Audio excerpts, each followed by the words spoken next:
every field value. So you can see that MySQL returned an empty result set.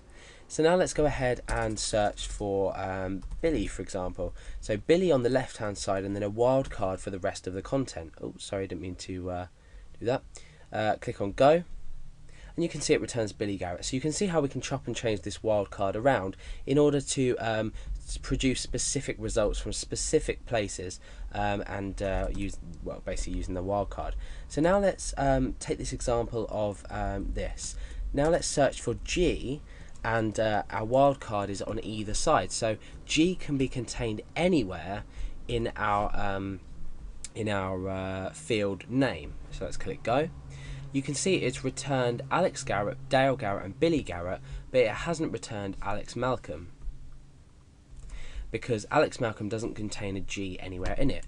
So if you were to create, say, a search feature in PHP, which we'll be doing a bit later on in the tutorial, and you were to be searching for a name, you would probably use the wildcard on either side, because if the user was to search for Alex, for example, and they were to click Go, you could see that they're produced with all results that the first name is Alex, or Alex is found anywhere in this string.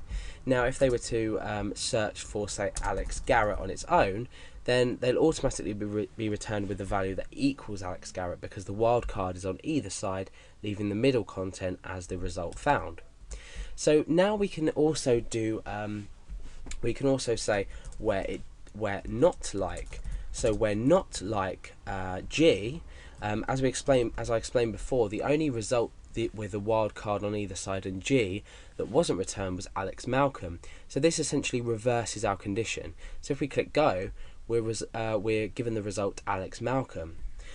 Okay, so that's using the not keyword with the like, or the not operator with the like condition. What we can also do is we can say like, and we can specify an underscore.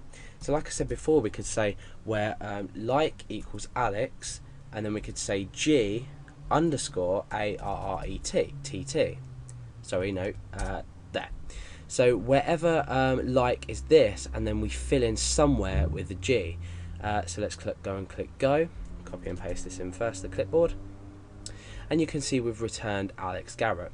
So we can see that we can either search using a wildcard on either side, or we can use the underscore to specify exactly the character or the amount of characters. So we can double up this, we can double or triple up this underscore. So we could say that as well. Let's click Go. You can see that that's also returned Alex Garrett. So you can use an underscore to search for a specific character as well. So now let's put this into practice. We want to, inside PHP, create a small search engine, if you like, that's going to search these names.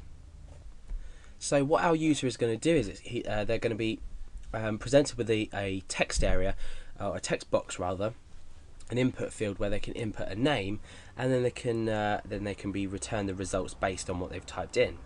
So let's go ahead and connect to our database first of all. We have this connect.inc.php which we've used in previous examples. So let's go ahead and require that into our code. Okay, so let's double check that everything's working by refreshing. We've connected to our database successfully. Now let's come down, and before we actually start on the PHP code, we'll create the form. So form action equals a method equals something. So the method is post, and the action, we're going back to index.php. So it's basic form submission. If you don't already know how to do this, then there are tutorials on it from myself and other people. So we want name, and then we're giving the user an area to type in a name. So the text, the input type is text, and the name we're going to say search underscore name. Let's also give them a submit button that they can press when they're finished. So value equals, and we could say search in this case, I guess. Okay, so now what we need to do is pick this value up from PHP. So let's just double check that everything works. We've got our name, we've got a text area here where we can type a name to search. We can click search, and that submits straight back to index.php. So let's go ahead and check if the form has been submitted first of all. Then we're going to check whether the search name field is empty or not, and then after that we're going to actually process our query inside of our database.